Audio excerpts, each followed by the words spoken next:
Afin de compléter votre document Excel 2010, vous allez devoir y saisir différentes données. C'est ce que nous allons découvrir dans cette vidéo formation. Donc tout d'abord, sachez que vous pouvez insérer différents types de données, que ce soit des chiffres ou encore des lettres. Donc pour pouvoir insérer une donnée dans une cellule, vous devez tout d'abord sélectionner la cellule en question. Donc par exemple, si je souhaite insérer une donnée dans cette cellule-ci, je clique tout d'abord dessus pour la sélectionner. Une fois celle-ci sélectionnée, je vais enfin pouvoir saisir la donnée que je souhaite. Donc par exemple ici, insérer mon nom de famille, je mets donc ici Moreau. Donc je l'écris donc à l'aide de mon clavier. Donc vous voyez, j'ai pu insérer donc les différents caractères. Sachez que vous pouvez à tout moment éditer donc cette saisie. Donc par exemple, vous déplacez ici, par exemple, je reviens ici avant le R, je fais un retour arrière. Donc vous voyez, je peux sans aucun problème effacer ou encore rajouter différents caractères. Donc vous voyez, je rappuie ici sur la touche R de mon clavier pour l'insérer à nouveau donc dans mon mot.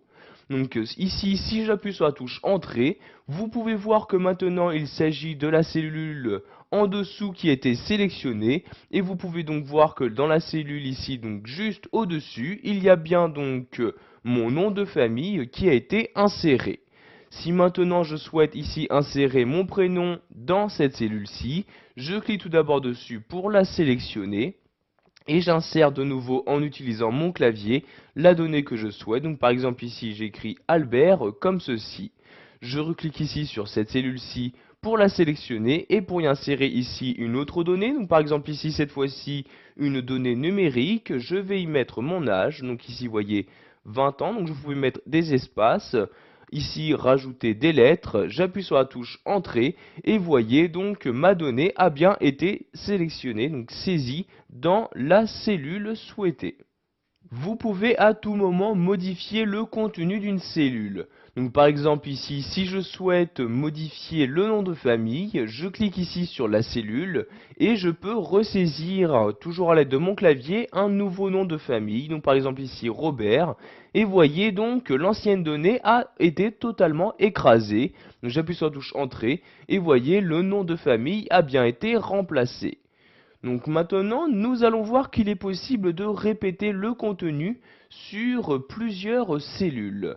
Donc par exemple ici, si je souhaite répéter ce contenu sur les différentes cellules se trouvant en dessous, donc je fais tout d'abord un clic sur la cellule en question. Une fois ma sélection de cellules faite, vous pouvez voir ici donc ce rectangle noir qui apparaît tout autour. Vous allez vous rendre tout en bas à droite de celui-ci et cliquer sur le petit carré. Vous avez donc maintenant votre curseur qui ressemble à celui-ci. Une fois que c'est le cas, vous pouvez cliquer donc avec votre souris et tout en maintenant le clic, vous pouvez par exemple ici descendre et vous avez donc ici donc automatiquement la répétition du contenu qui s'effectue.